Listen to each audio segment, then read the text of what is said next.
Once upon a time in the village of Balumbe, they lived the fair and beautiful Kima. Kima was by far the most gorgeous maiden in the village, but she had a flaw. Her beauty had caused her to be very vain. She was proud and would never show any form of respect to her elders in the village. Kima had had many suitors from far and near, but she refused all of them because they were not beautiful enough for her. She had unrealistic expectations from all the men that came to see her. If he was wealthy enough, he was too short.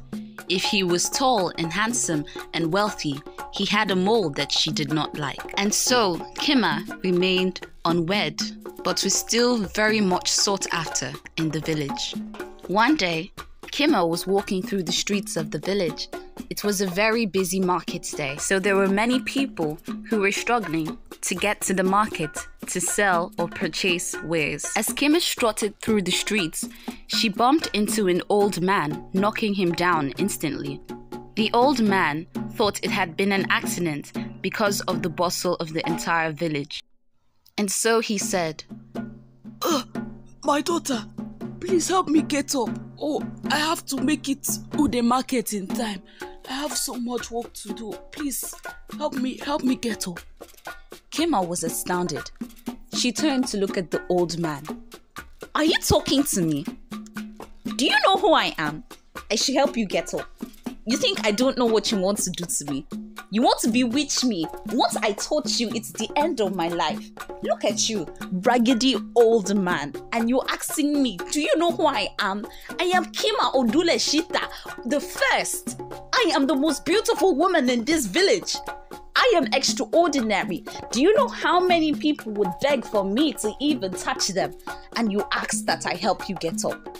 Use your two raggedy legs and get up by yourself. Nonsense.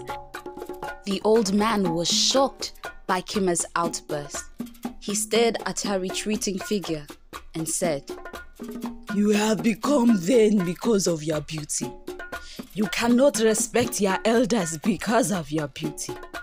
That beauty in which you put on a pedestal shall be taken away from you in the most drastic manner, so you shall know what it means to live without being vain. Later that day, Kima and her two friends had gone to the stream to fetch water and gossip. As they played around, Kima remembered the incident of that afternoon. She stood up and began to brag to her friends. Do you know what happened to me this afternoon? One old raggedy man came and was asking me that I should help him stand up. He didn't know who I was. I highly doubt that he did. If not, he wouldn't have had the guts to talk to me. Nobody in this village can compete with me. Nobody in this village is more beautiful than I am. I am Kima. As she spoke, a hive of bees fell to the ground and broke. Instantly, a swarm of many bees came out. Kima and her friends were startled and began to run, but all the bees followed Kima. She ran as fast as she could, but she tripped, falling to the ground and smashing her face against the floor. When Kima woke up, she was in the herbalist shop. He looked at her sadly and handed her a mirror. When Kima looked into the mirror, she was astounded by what she saw. She screamed. Her face was covered in cuts and bumps from the sting of the bees. Her once beautiful face had become very ugly. She couldn't believe her eyes and began to shed tears. No, look at my face. What is this? What is this? My face, my beautiful face. Sir, doctor, you can fix it. You can fix it. You can fix it. You can fix my face. The herbalist shook his head and said, There is nothing more I can do for you. This is how your face will be forever. And with that, the story comes to an end.